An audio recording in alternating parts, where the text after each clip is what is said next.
Hello everyone, আসসালামু আলাইকুম। আশা করি সবাই অনেক ভালো আছেন। তো হাজারো কর্মব্যস্ততার মাঝে সবারই উচিত নিজের জন্য একটু সময় রাখা। তো আমিও সেটা চেষ্টা করি, কারণ কাজ তো সারাদিন করতেই হবে। আজকে আমি আপনাদের নিয়ে যাব হচ্ছে মানিকগঞ্জের গড়পাড়ার ভিতর দিয়ে ফকুরহাটি নামে একটা জায়গায়। আর যেতে যেতে এই রাস্তাটা কিন্তু অনেক সুন্দর, হয়তো অনেকে জানেন, চেনেন, এখান দিয়ে গেছেন অনেকবার। তো রাস্তার দুই ধারে প্রচুর পরিমাণ শস্যর ক্ষেত, মানে দেখলেই চোখ জুড়ায় যায়, সবুজ। আর ফকুরহাটে যাওয়ার উদ্দেশ্য হচ্ছে সেইখানে একদম নিরিবিলি পরিবেশে কেউ একজন চটপটি ফুচকা এই টাইপের দোকান দিছে টং আকারে। তো সেইটাই দেখার জন্য আজকে যাচ্ছি। তো আসেন যাই, দেখি সেখানকার পরিবেশটা কেমন হতে পারে।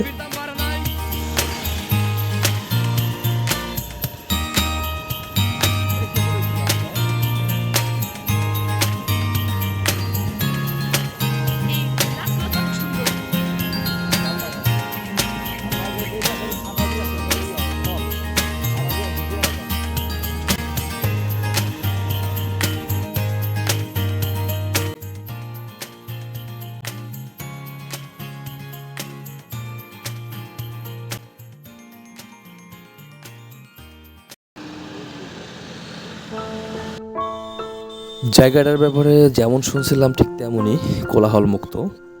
আর দু একটা গাড়ি ঘোড়া আসে, সেটারই সাউন্ড, তাছাড়া কোনো শব্দ নাই। আর মানুষজন খুবই কম। আশেপাশে ফসলের ক্ষেত। কেউ যদি চিন্তা করেন যে না, একটু বোর হয়ে গেছি, কাছে কোথাও একটু যাই, একটু রিল্যাক্স সময় কাটে আসি, তার জন্য একটা বেস্ট একটা জায়গা হবে।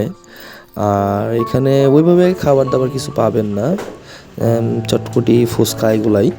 তবে আপনি সময় কাটানোর জন্য একটা জায়গা পাবেন, এইটুকু গ্যারান্টি দিতে পারি।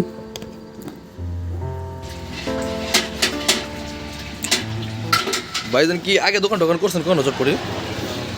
হুম, কোন জায়গায়? ওই কান্দারা রেস্টুরেন্ট। ও, রেস্টুরেন্টে ছিলেন, এখন বাসা এই জায়গায় কাছেই? একাই একাই দিছেন এটা?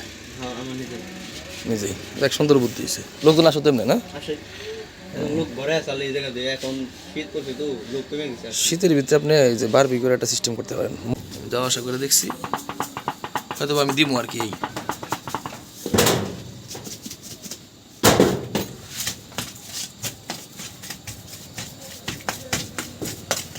ভাই, তাতে মোটামুটি বেচা বিক্রি কেমন হয়? ভালো হয়? 2000 3000 আপনার এই বুদ্ধিটা দিল কেরা এই জায়গায় এরকম টং দোকান ওঠে ই করার? তাই না? এই জায়গাটা কার, অন্য মানুষের? উনি কোনো সমস্যা করে নাই তো না? দেখ, আপনার ওই পরিবেশটা অনেক সুন্দর।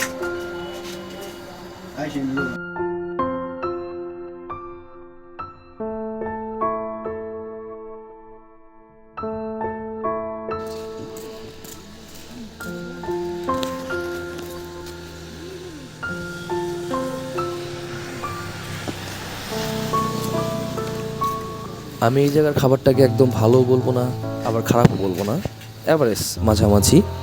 তবে আপনার সবচেয়ে বেশি ভালো লাগবে যে আপনি এখানে বসে খাচ্ছেন, পাশেই ফসলের ক্ষেত, কোলাহল মুক্ত একটা পরিবেশ। জাস্ট যার সাথে গেছেন বা যাদের নিয়ে গেছেন শুধু তারাই। তো আমার কাছে আর একটু বেশি ভালো লাগছে, কারণ হচ্ছে আমি একটু লেট করে গেছি, কুয়াশা নেমে আসছে, মানে জোস একটা ওয়েদার ছিল।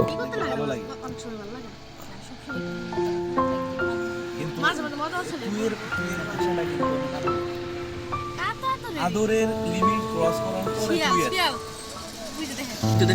ও যে শিয়াল যেতেছে, ও যে শিয়াল মামা। আপনারা এদিকে আসলে হয়তো বা ন্যাচারাল কিছু বিষয় হুট করে আপনাদের চোখে পড়বে। তো এই জিনিসগুলো আসলেই ভালো লাগার কথা, আমি যতটুকু মনে করি। যেমন আমাদেরও এইদিক ওদিক তাকাইতে তাকাইতে দিয়ে সময় বের হয়ে গেছে, বলতেও পারবো না, সন্ধ্যা হয়ে গেছে। তো আজকের মতো যেতে হবে। তো আপনারা চাইলে এদিকে আসতে পারেন, ভালো একটা পরিবেশ। আর ভালো থাকবেন, সুস্থ থাকবেন। আসসালামু আলাইকুম।